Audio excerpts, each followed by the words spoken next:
السلام علیکم ورحمۃ اللہ وبرکاتہ۔ بسم اللہ الرحمن الرحیم۔ قصہ ہارون رشید بادشاہ کے لڑکے کا۔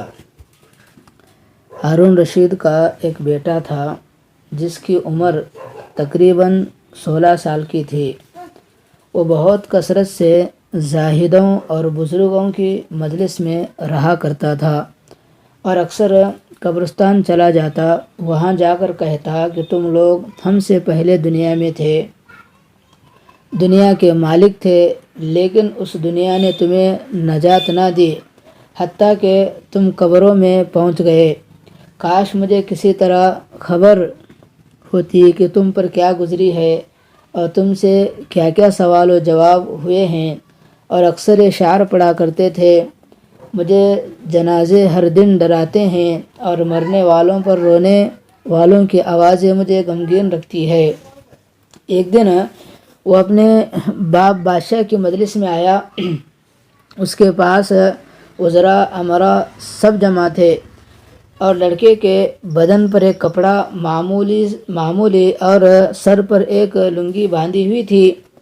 اراکین سلطنت آپس میں کہنے لگے کہ اس پاگل لڑکے کی حرکتوں نے امیر المؤمنین کو دوسرے بادشاہوں کی نگاہ میں ذلیل کر دیا ہے۔ اگر امیر المؤمنین اس کو تنبیہ کرے تو شاید یہ اپنی اس حالت سے باز آ جائے۔ امیر المؤمنین نے یہ بات سن کر اس سے کہا کہ بیٹا، تو نے مجھے لوگوں کی نگاہ میں ذلیل کر رکھا ہے۔ اس نے بات سن کر باپ کو تو کوئی جواب نہیں دیا، لیکن ایک پرندہ وہاں بیٹھا تھا، اس کو کہا کہ اس ذات کا واسطہ جس نے تجھے پیدا کیا ہے تو میرے ہاتھ پر آ کر بیٹھ جا۔ وہ پرندہ وہاں سے اڑ کر اس کے ہاتھ پر آ کر بیٹھ گیا، پھر کہا کہ اب اپنی جگہ پر چلا جا۔ وہ ہاتھ سے اٹھ کر اپنی جگہ چلا گیا۔ اس کے بعد اس نے عرض کیا کہ ابا جان، اصل میں آپ دنیا سے جو محبت کر رہے ہیں اس نے مجھے رسوا کر رکھا ہے۔ اب میں نے یہ ارادہ کر لیا ہے کہ آپ سے جدائی اختیار کر لوں۔ یہ کہہ کر وہاں سے چل دیا اور ایک قرآن شریف صرف اپنے ہاتھ لے لیا۔ چلتے ہوئے ماں نے ایک بہت قیمتی انگوٹی بھی اس کو دے دی کہ احتیاج کے وقت اس کو فروخت کر کے کام میں لائے۔ وہ یہاں سے چل کر بصرہ پہنچ گیا اور مزدوروں میں کام کرنے لگا۔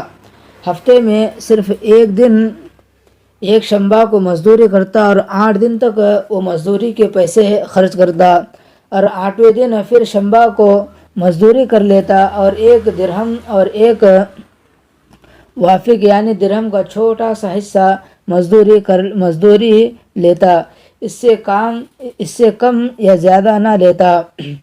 1 وافق روزانہ خرچ کرتا۔ ابو عامر بصری رحمہ اللہ کہتے ہیں کہ میری ایک دیوار گر گئی تھی، اس کو بنوانے کے لیے میں کسی معمار کی تلاش میں نکلا۔ کسی نے بتایا ہوگا کہ شخص بھی تعمیر کا کام کرتا ہے۔ میں نے دیکھا کہ نہایت خوبصورت لڑکا بیٹھا ہے، ایک زنبیل پاس رکھی ہوئی ہے اور قرآن شریف دیکھ کر پڑھ رہا ہے۔ میں نے اس سے پوچھا کہ لڑکے مزدوری کرو گے؟ کہنے لگا کیوں نہیں کریں گے، مزدوری کے لیے تو پیدا ہی ہوئے ہیں، آپ بتائیے کیا خدمت ہے مجھ سے لینی ہے۔ میں نے کہا کہ گاری مٹی یعنی تعمیر کا کام لینا ہے۔ اس نے کہا کہ 1 درہم اور 1 وافق مزدوری ہوگی، اور نماز کے اوقات میں کام نہیں کروں گا، مجھے نماز کے لیے جانا ہوگا۔ میں نے اس کی دونوں شرطیں منظور کر لی اور اس کو لا کر کام پر لگا دیا۔ مغرب کے وقت جب میں نے دیکھا تو اس نے 10 آدمیوں کے بقدر کام کیا۔ میں نے اس کو مزدوری میں 2 درہم دے، اس نے شرط سے زائد لینے سے انکار کر دیا اور 1 درہم اور 1 وافق لے کر چلا گیا۔ دوسرے دن میں پھر اس کی تلاش میں نکلا، وہ مجھے کہیں نہ ملا۔ میں نے لوگوں سے تحقیق کی کہ ایسی صورت کا ایک لڑکا مزدوری کیا کرتا تھا، کسی کو معلوم ہے کہ وہ کہاں ملے گا؟ لوگوں نے بتایا وہ صرف شنبہ ہی کے دن مزدوری کرتا ہے، اس سے پہلے تمہیں کہیں نہیں ملے گا۔ مجھے اس کے کام کو دیکھ کر ایسی رغبت ہوئی کہ میں نے 8 دن تک اپنی تعمیر بند کر دی اور شنبہ کے دن اس کی تلاش میں نکلا۔ وہ اسی طرح بیٹا قرآن شریف پڑھتا ہوا ملا۔ میں نے سلام کیا اور مزدوری کرنے کو پوچھا۔ اس نے وہی پہلی 2 شرطیں بیان کی، میں نے منظور کر لی۔ وہ میرے ساتھ آ کر کام میں لگ گیا۔ مجھے اس پر حیرت ہو رہی تھی کہ پچھلے شنبہ کو اس اکیلے نے 10 آدمیوں کا کام کس طرح کر لیا۔ اس لیے اس مرتبہ میں نے اسی طرح چھپ کر کے وہ مجھے نہ دیکھے اس کے کام کرنے کا طریقہ دیکھا تو یہ منظر دیکھا کہ وہ ہاتھ میں گارے لے کر دیوار پر ڈالتا ہے اور پتھر اپنے آپ ہی ایک دوسرے کے ساتھ جڑتے چلے جاتے ہیں۔ مجھے یقین ہوا کہ کوئی اللہ کا ولی ہے۔ اللہ کے اولیاء کے کاموں کی غیب سے مدد ہوتی ہے۔ جب شام ہوئی تو میں نے اس کو 3 درہم دینا چاہا، اس نے لینے سے انکار کر دیا۔ میں اتنے درہم کیا کروں گا، اور 1 درہم اور 1 وافق لے کر چلا گیا۔ میں نے 1 ہفتہ پھر انتظار کیا اور تیسرے شنبہ کو پھر میں اس کی تلاش میں نکلا، مگر وہ مجھے نہ ملا۔ میں نے لوگوں سے تحقیق کی۔ ایک شخص نے بتایا کہ وہ 3 دن سے بیمار ہے، فلاں ویران جنگل میں پڑا ہے۔ میں نے ایک شخص کو اجرت دے کر اس پر راضی کیا کہ وہ مجھے اس جنگل میں پہنچا دے۔ وہ مجھے ساتھ لے کر جنگل ویران میں پہنچا تو میں نے دیکھا کہ وہ بے ہوش پڑا ہے، آدھی اینٹ کا ٹکڑا سر کے نیچے رکھا ہوا ہے۔ میں نے اس کو سلام کیا، اس نے جواب نہ دیا۔ میں نے دوسرے مرتبہ سلام کیا تو اس نے آنکھ کھولی اور مجھے پہچان لیا۔ میں نے جلدی سے اس کا سر اینٹ پر سے اٹھا کر اپنے گود میں رکھ لیا۔ اس نے سراہنے لیا اور کہا، میرے دوست، دنیا کی نعمتوں سے دھوکے میں نہ پڑ، عمر ختم ہوتی جا رہی ہے اور یہ نعمتیں سب ختم ہو جائے گی۔ جب تو کوئی جنازہ لے کر قبرستان میں جائے تو یہ سوچتا رہا کر کہ تیرا بھی ایک دن اسی طرح جنازہ اٹھایا جائے گا۔ اس کے بعد اس نے مجھ سے کہا کہ ابو عامر، جب میری روح نکل جائے تو مجھے نہلا کر میرے اس کپڑے میں مجھے کفن دے دینا۔ میں نے کہا کہ میرے محبوب، اس میں کیا حرج ہے کہ میں تیرے کفن کے لیے نئے کپڑے لے آؤں؟ اس نے جواب دیا کہ نئے کپڑوں کے لیے زائد لوگ مستحق ہیں۔ یہ جواب حضرت ابوبکر صدیق رضی اللہ عنہ کا جواب ہے۔ انہوں نے بھی اپنے وصال کے وقت یہی فرمائش کی تھی کہ انہیں چادروں میں کفن دے دینا، اور جب ان سے نئے کپڑے کی اجازت چاہی گئی تو انہوں نے یہی جواب دیا تھا کہ لڑکے نے کہا کہ کفن تو پرانا ہو یا نیا، بہرحال بوسیدہ ہو جائے گا۔ آدمی کے ساتھ تو صرف اس کا عمل ہی رہتا ہے، اور یہ میری لنگی اور لوٹا قبر کھودنے والے کو مزدوری میں دے دینا، اور یہ انگوٹھی اور قرآن شریف ہارون رشید تک پہنچا دینا، اور اس کا خیال رکھنا کہ خود انہی کے ہاتھ میں دینا، اور یہ کہہ کر دینا کہ ایک پردیشی لڑکی کی یہ میرے پاس امانت ہے، اور وہ آپ سے کہہ گیا کہ ایسا نہ ہو کہ اسی غفلت اور دھوکے کی حالت میں آپ کی موت آ جائے۔ یہ کہہ کر اس کی روح نکل گئی۔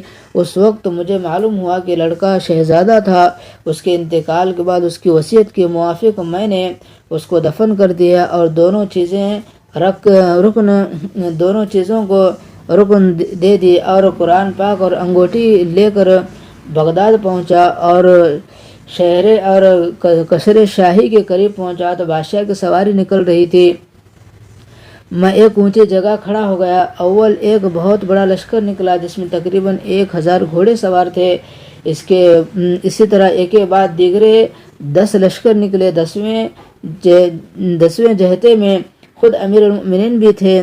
میں نے زور سے آواز دے کر کہا کہ اے امیر المؤمنین، آپ کو حضور صلی اللہ علیہ وسلم کی قرابت داری کا واسطہ ذرا سا توقف کر لیجیے، یعنی رک جائیے۔ میری آواز پر انہوں نے مجھے دیکھا۔ میں نے جلدی سے آگے بڑھ کر کہا کہ میرے پاس ایک پردیسی لڑکے کی یہ امانت ہے جس نے مجھے یہ وصیت کی تھی کہ دونوں چیزیں آپ تک پہنچا دوں۔ بادشاہ نے ان کو دیکھ کر پہچان لیا، تھوڑی دیر سر جھکایا، اس کی آنکھوں سے آنسو جاری ہو گئے، اور ایک دربان سے کہا کہ اس آدمی کو اپنے ساتھ رکھو، جب میں واپس بلاؤں تو میرے پاس پہنچا دینا۔ جب وہ باہر سے واپسی پر مکان پر پہنچے تو محل کے پردے گروا کر دربان سے فرمایا، اس شخص کو بلا لاؤ، اگرچہ وہ میرا غم تازہ ہی کرے گا۔ دربان میرے پاس آیا، کہنے لگا کہ امیر المؤمنین نے بلایا ہے اور اس کا خیال رکھنا کہ امیر المومنین پر صدمے کا بہت اثر ہے، اگر تم 10 باتیں کرنا چاہو تو 5 ہی پر اکتفا کرنا۔ یہ کہہ کر وہ مجھے امیر کے پاس لے گیا۔ اس وقت امیر بالکل تنہا بیٹھے ہوئے تھے۔ مجھ سے فرمایا کہ میرے قریب آ جاؤ۔ میں قریب جا کر بیٹھ گیا۔ کہنے لگا تم میرے اس بیٹے کو جانتے ہو؟ میں نے کہا جی ہاں، میں ان کو جانتا ہوں۔ کہنے لگا وہ کیا کام کرتا تھا؟ میں نے کہا گارے مٹی کی مزدوری کرتا تھا۔ کہنے لگے تم نے بھی مزدوری پر کوئی کام سے کرایا تھا؟ میں نے کہا کرایا ہے۔ کہنے لگا تمہیں اس کا خیال نہ آیا کہ اس کی حضور صلی اللہ علیہ وسلم سے قرابت تھی؟ یہ حضرات حضور صلی اللہ علیہ وسلم کے چچا حضرت عباس کی اولاد میں ہیں۔ میں نے کہا کہ امیر المومنین پہلے اللہ جل شانہ سے معذرت چاہتا ہوں، اس کے بعد آپ سے عذر خواہ ہوں۔ مجھے اس وقت اس کا علم ہی نہ تھا کہ کون ہے۔ مجھے اس کے انتقال کے وقت ان کا حال معلوم ہوا۔ کہنے لگے کہ تم نے اپنے ہاتھ سے اس کو غسل دیا؟ میں نے کہا جی ہاں۔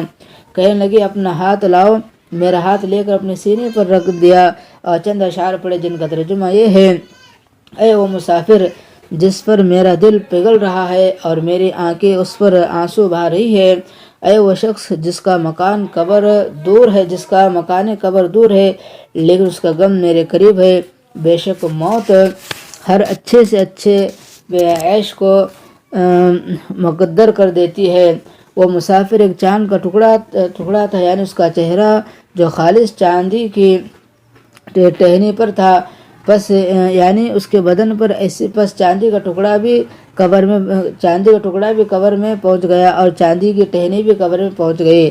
اس کے بعد ہارون رشید نے بصرہ کے اس قبر پر جانے کا ارادہ کیا۔ ابو عامر رحمہ اللہ ساتھ تھے۔